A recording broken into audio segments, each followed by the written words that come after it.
এই বিষয়ে আরো তথ্য জানাতে ময়মনসিংহ থেকে যুক্ত হচ্ছেন ইলিয়াস আহমেদ এবং কুষ্টিয়া থেকে সামিউল আজিম। আমরা প্রথমে যেতে চাই ময়মনসিংহে ইলিয়াসের কাছে। ইলিয়াস, একটু জানাবেন যে চিকিৎসা ব্যবস্থা নিয়ে রোগীর স্বজনরা কারো কোনো অভিযোগ আছে কিনা এবং উপজেলাগুলোর কি অবস্থা এই মুহূর্তে দেখতে পাচ্ছেন? চিকিৎসা ব্যবস্থা নিয়ে রোগী এবং তাদের স্বজনদের কিছুটা অভিযোগ রয়েছে। অর্থাৎ রোগীর স্বজন যারা রয়েছেন তারা বলছেন যে ওষুধ সংকটের পাশাপাশি তাদের যে শয্যা সেখানে কিন্তু ভোগান্তি পোহাতে হচ্ছে। অর্থাৎ যে হাম আইসোলেশন ওয়ার্ডটি রয়েছে সেটি কিন্তু 64 শয্যার। অর্থাৎ এখানে আজকে ভর্তি রয়েছেন 89 শিশু এবং তাদের স্বজন যারা আছেন তারা কিন্তু ভর্তি রয়েছেন। অর্থাৎ যার ফলে কিন্তু কিছুটা গাদাগাদি করে এবং মেঝেতে কিন্তু তারা চিকিৎসা সেবা নিচ্ছেন। এতে করে কিছুটা ভোগান্তি হচ্ছে এবং সেই বিষয়টি নিয়ে কিন্তু তারা কিছুটা ক্ষোভ জানিয়েছেন। যদিও কর্তৃপক্ষ বলছেন যে তারা জনবল সংকটের পাশাপাশি নানা সংকটের মধ্যেও কিন্তু তাদের যে সেবা কার্যক্রম রয়েছে সেটি কিন্তু তারা অব্যাহত রেখেছেন। সেই বিষয়টি কিন্তু তারা বলছিলেন। এছাড়াও আরেকটি বিষয় বলেছেন যে উপজেলা স্বাস্থ্য কমপ্লেক্স গুলোতেও কিন্তু আমরা প্রতিনিয়ত দেখছি শিশু যারা রয়েছে তারা কিন্তু নানা আক্রান্তে কিন্তু তারা প্রতিদিনই ভিড় করছে তাদের অভিভাবকরা তাদেরকে নিয়ে।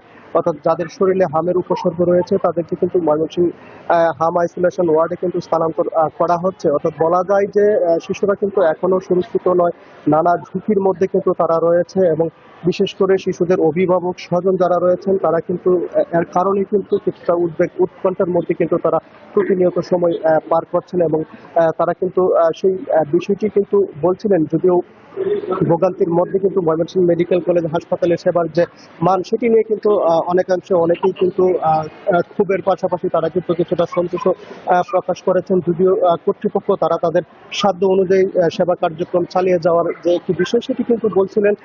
এবং গত 17 মার্চ থেকে আজ পর্যন্ত কিন্তু ময়মনসিংহ মেডিকেল কলেজ হাসপাতালে 28 শিশুর মৃত্যু হয়েছে এবং এই বিষয়টি নিয়ে নাগরিক সমাজের নেতৃবৃন্দ যারা রয়েছেন তারা ক্ষোভ প্রকাশ করেছেন এবং তারা বলছেন যে যদি আইসিইউর ব্যবস্থা যদি এই ময়মনসিংহ মেডিকেল কলেজ বিভাগীয় শহরের যে হাসপাতালটি এখানে যদি ব্যবস্থা থাকতো তাহলে হয়তো এত প্রাণহানির ঘটনা ঘটতো না। সেই বিষয়টি নিয়ে কিন্তু তারা ক্ষোভ জানিয়েছেন এবং এই আইসিইউ না থাকার কারণে মৃত্যুর মিছিল দীর্ঘ হচ্ছে সেই কথা স্বীকার করে কিন্তু এই হাসপাতাল কর্তৃপক্ষ বলছেন তারা আইসিইউ ব্যবস্থা চালু করার জন্য অতি দ্রুত কিন্তু তারা মন্ত্রণালয় বরাবর আবেদন পাঠিয়েছেন এবং সেখান থেকে সেটি বাস্তবায়ন হলে ময়মনসিংহ মেডিকেল কলেজ হাসপাতালে কিন্তু শিশুদের জন্য যে আইসিইউ ব্যবস্থা সেটি কিন্তু চালু করা হবে। সেই বিষয়টি কিন্তু হাসপাতাল কর্তৃপক্ষ আমাদেরকে জানিয়েছেন এবং এটি চালু হলে এই অঞ্চলের মানুষ তথা শিশুরা কিন্তু সেবা পাবেন।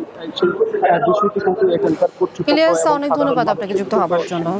আমরা ময়মনসিংহের পরিস্থিতি জানছিলাম। আমরা এবার যেতে চাই কুষ্টিয়ায়, সেখানে আছেন সামিউল আজিম। সামিউল আজিম, একটু জানাবেন যে সেখানকার অবস্থা কেমন দেখছেন এবং উপজেলাগুলোর কি অবস্থা বর্তমানে? লিনি, আপনি যেমনটি বলছিলেন, কুষ্টিয়াতে কোনোভাবেই নিয়ন্ত্রণে আনা যাচ্ছে না হামের প্রাদুর্ভাব। দিনকে দিন বেড়েই চলেছে শিশু রোগী আক্রান্ত হামের রোগীর সংখ্যা।